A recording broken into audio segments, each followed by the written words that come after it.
Good afternoon, everyone.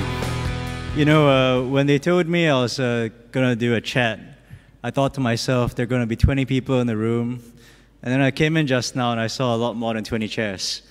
Then I realized that I was the session right after lunch. I felt a lot better. But thank you, everyone, for coming out. I think when I talk about our journey, I'm going to be talking a little bit about affordable education, but I'm going to talk more about how we came into this, our journey towards it. There are three parts, I guess, to all of our lives. There's work, there's family, and there's yourself. And this is one of those situations where all three of those circles aligned into the product. So how I got into EtonHouse was in my family. My mom is the founder of EtonHouse, and about 22 years ago she set it up. So my first memory of the school was actually this backdrop, which is our very first school in Broderick in Singapore. And it was an old primary school, and back then there was a belief that little children and big schools don't mix. And my mother, being my mother, said, no, we can make it happen. And those of you who know my mother, you can definitely think about how that happened. And that journey started 22 years ago. And my family has this tradition where all of my mom's children all have to be assistant teachers in the school. So my sister went, my brother went, and when my time happened, I was in the Army first. And I went from an Army guy to becoming an MOE substitute teacher in my old neighborhood school. So I actually had a kid pull a knife on me, a box cutter in Singapore. So that was a very interesting introduction to school. So I think like right after that day happened, I went to my mom and I said, you know, maybe I should work at EtonHouse for a little bit. So after that, I joined EtonHouse as a teaching assistant. And there are a few really interesting memories. So I'll share the one that matters in terms of pedagogy, and I'll share one that matters just because it's funny. So the one that matters was there was this Japanese girl. I think she was a year 3 child. And we were having an inquiry on on whales. And right at the very end, the teacher very sneakily put in a section on whaling. And of course, it must have been very slightly traumatic for a Japanese child because she asked herself, wait, people from my culture do this to whales. And I saw her take out a piece of paper and start writing a letter to the Japanese Whaling Commission, telling them that they were very naughty and that they should stop right now. And someone like me who came out from the Singapore education system, this was just wild. I couldn't believe it. Because not only are you instilling people, like teaching them about, like this is the situation, but you're also telling them you can do something about it. And the more embarrassing one was, I remember one day where I was a teaching assistant in a preschool class, one of the children came up to me and said, oh, Mr. Ng, I wet my skirt. And I said, because we were doing water play, so I said, oh, you know, how about you stand underneath the fan over there? And then about 10 minutes later on, she came back to me and said, Mr. Ng, oh, my skirt's still wet. And I said, oh, stand under the other fan, you know, it's stronger. And then afterwards, she went up to the other teaching assistant and she was like, oh, gee. And then I realized, you know, maybe I need some real training. So after the experience, I went on to my career in finance, and a very personal incident happened which made me realize that, gee, there's something that I want to do, more than just crunching numbers. So I was back home on a holiday, and I think one day my mother swallowed a fishbone accidentally. And those of you who know my mother knows that she loves to eat. And so I rushed her to the hospital, I think right after landing from Boston. And I think it was there where you see someone who's so strong in your life, and you realize that, you know, she's just as human and just as vulnerable as all of us. Then the next thought was, oh, gee, you know, what happens to our schools if something happens? And then I flew back to my hedge fund in Boston, and I told them, hey, guys, I'm going to leave in a year and a half. And I remember my boss just looked at me and said, you're giving me a year and a half notice? And I said, yeah. And that's how I came back into EtonHouse. And I think those years in the US were very important, particularly for affordable education, because it gave me perspective into what it's like if you're an expatriate in a foreign country, which we'll get to later. Today we have schools primarily in Singapore and China and Hong Kong, and we have franchises all throughout Asia. So when we have this principal retreat every year, and those school leaders here, you know what it's like trying to get 14 principals in a room and talk about pedagogy. I think herding cats is a lot easier. And the very first one, our head pedagogue was talking about vision. I start with why, Simon Sinek. It was only later on I realized that Simon Sinek has a very huge female supporter base. I wonder why. But she pointed out that there has to be purpose in what you do, and that should be the vision of the company. And it's funny because she used Apple's Think Different as the example. Later on, when I did a lot more research, I found out that Apple doesn't really have a real vision. Like if you dig up the vision document, it's actually one page long. But I believe very strongly that if someone like me can't come to a stage and talk about his organization's vision and mission, then it's useless. Why have it? I mean, it's just like not even a paper tiger. And the vision should be the why, and the mission should be the how. So our why was shaping the future through education. How we got to that involved 2 days in Bali with a lot of arguing and eventually some word crafting, and then boom. And our mission took another retreat 1 year later, as by developing confident and capable global citizens. Again, another retreat, this time in Malacca, cutting costs. But I think it dawned on me as time went on that this is all very well and good, but if you can't afford it, then it doesn't really matter to you. And I love it when principals send me on professional development trips, because I see this like evil glint in their eye, like, oh, okay, I'm sending my boss to PD. So I got sent to one of the IB governance training courses. And I remember the trainer, he said that it was his biggest regret in his life that his grandchildren weren't going to an IB school.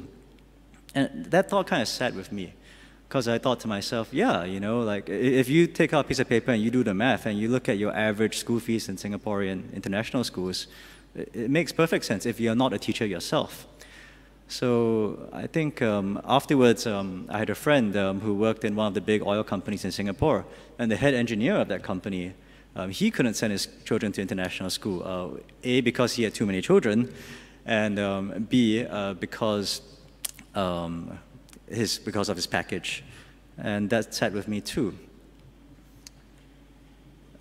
So first you got your vision, you got your mission, and then you have this existential crisis on, okay, I'm tapping onto this pool, but what about everyone else? But before I got to that, I had more metaphysical reflections to do. So as a whole organization, we had to think about, we've got the why, we've got the how, but what does it look like? And the first step was, because we're so Reggio Emilia influenced and inspired, it came down to the image of child. How do we look at children? What are the 100 languages? And I'm not going to go into that debate, but it ended up with the 4 C's and respect. This I'm very passionate about, because how we got to this is very special to us. So we've always had an image of child because we're Reggio Emilia influenced, but we never had an image of ourselves. And I think as an organization, and when you think about organizational culture, it's very important, especially for an organization like ours, where we're international and we're very differentiated in terms of our schools. There's so many schools in Singapore alone. And what we did was we sent out a type form survey to everyone in the organization, telling themselves, what are the top 5 qualities that you see in yourself, in the ideal EtonHouse educator? And it was free form, so you could write down anything. There was also, because we're very bilingual, you also had English and Chinese. So all the responses came back. And then the first thought was, okay, guys, let's do a Wordle. And so we dropped it all in one big Wordle. The problem was you got gibberish. I mean, like certain words were very big, other words very small, and then like some words are like, what's the difference between respect and respectful? So, okay, great. Okay, so we narrowed it down to top 10, and we sent it back to everyone again. Go pick your top 5. And the principals at the next retreat, we sat down and we looked at it. And then we looked at the top 5 everyone else picked, and then we picked the top 5. And eventually we ended up with this. Color with passion, collaborative, CO, lifelong learner, L, open-minded, respectful, and passionate. So this was several years in the making, and we're still rolling it out because my job is every chance I get, I have to say this over and over and over again until it's ingrained in all of us. I mean, try instilling someone who's used to for example, an HR department. The HR department is used to a very normal corporate way of looking at things. Schools are very different places. You can't apply the same thing that you do in a normal corporate setting and then apply it in a school. You need things like this. So don't get me wrong, we're still on our own journey on self-discovery here. But the reason why this matters is because when we got into affordable education, when a boss thinks like, okay guys, I want to do this, it's very often that everyone else just looks at him like, you're crazy. And I think, I'm not exactly sure how, but this shared purpose happened for both of our arms of affordable education. So the first arm happened first, which was we are working with the Singaporean Early Childhood Development Agency, ECDA, as one of the appointed anchor operators. I think about 4 years ago, we were awarded that, and so we are one of 5 today. And in 3 years, we ramped up to 2,000 capacity. So in 3 years, we set up 10 schools offering a capacity of 2,000 that currently have 1,800 children. And the crowning achievement was this building. And so this is eBridge, one of the anchor operators. This building is a site that's built in Punggol. It's got capacity of 500. And if you notice, it's got a very interesting shape. And so each circle is a pod. And when we were thinking about how do we want to design this school, we thought to ourselves, you know what, different cultures have this one thing that's a common thread, which is elements. And so my mom came up with the idea like, okay, we're going to do like 金木水火土. So it's all the elements of like metal, fire, water, earth, and I missed out one. And each pod has that theme with this play area in the middle. So the first one is earth. We've got this little globe thing. And then the second one is metal. It's a sand play area with a lot of metallic instruments. The third one, it's water play. So that's pretty obvious. The fifth one is fire, which is the eating area. Fourth one, I've actually forgotten. But this was a huge project for the whole organization. Within 1 year, within actually 11 months, we went from signing a document with the government to this school opening up its doors. A school of capacity 500. Even our partners in China, when they come down, they can't believe that we're able to do it. And I think it's because of this shared vision, this shared purpose, this shared culture, this shared vision of like how, and this inspiration, because we're an organization that's 22 years old. Try getting any 22-year-old to try and do something. It's not easy. But we were able to do it. And so this was our first foray into affordable education. And the second one was setting up Middleton International School.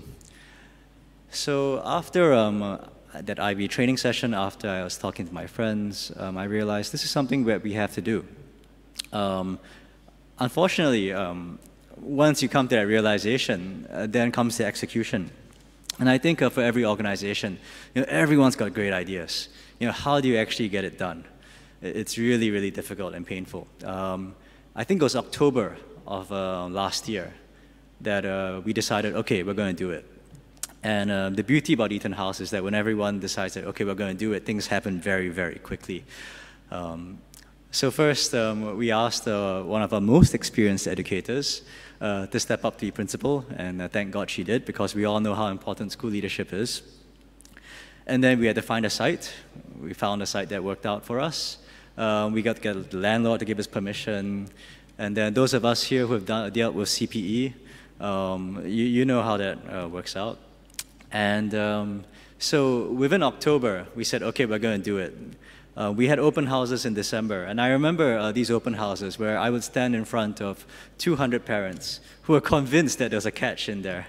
Like, okay, you're charging school fees of $1,500 per month. Well, what's the catch? I mean, the average fees out there are $2,500. Like, what's the catch? You know, there's something wrong here. And then the next question was, you're going to raise fees, right? I mean, like, you're definitely going to raise fees. Everyone raises fees.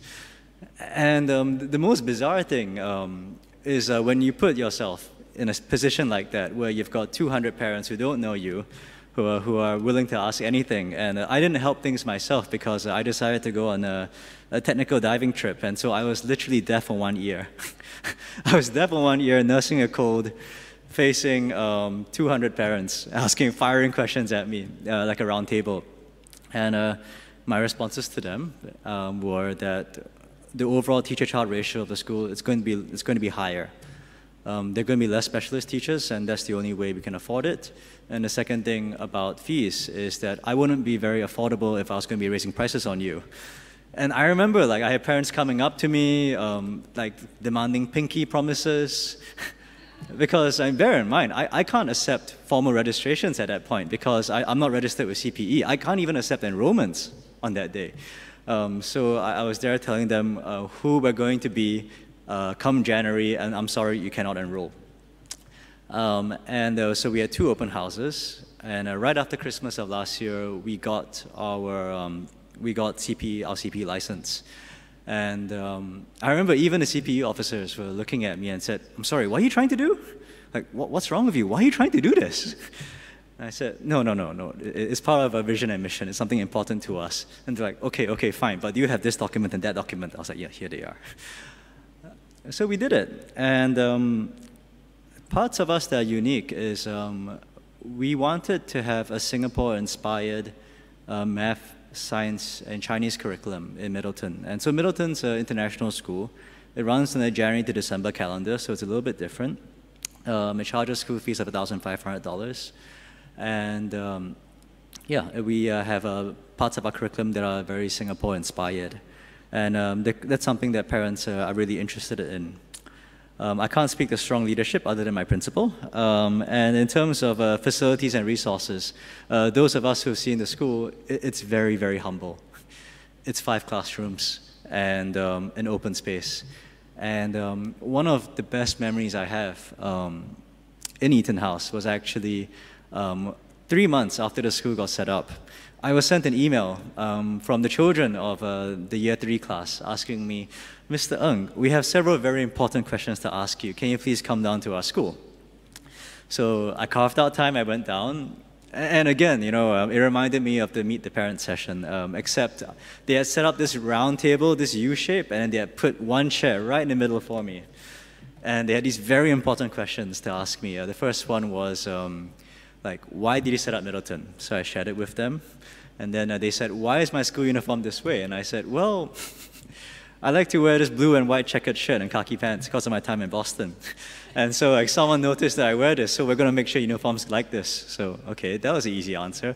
Then they asked me like another question, what's the Chinese name for Middleton? And this is actually very controversial because the first thing we did was transliteration, so we called it Mei Tun. And then one of the Chinese parents came in and said, "Oh, how long has Zhong Tun been around?" So she did translation of middle. So our name, I think, is in the process of change. And they also asked me some very deep questions like our teacher, Mr. Chris, why did you hire him? So luckily, they had a lot of paper-mache sharks up on the ceiling, so I could talk about sharks all day. So I talked about sharks. But you know, it was then that I realized that, you know what, we've succeeded. We've managed to take what Broderick is and change it to fit our context and to launch an affordable school. And we're only 1 year in the journey. I mean, it's only less than 1 year. It's November. School is almost full in January after 1 year. And it presents another set of challenges, but it's one that we're looking forward to. It seems like I have 30 seconds left, so I think I have time for one question.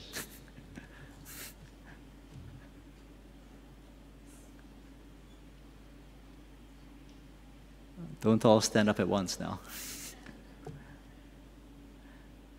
Okay, so this, I wanted to finish it off on a flowery, happy note because hedge fund analysts tend to be very disgruntled and angry people because of the market. But this was one of the most touching messages that we've received. You don't need a Premier League soccer court. You don't need all these whiz-bang facilities.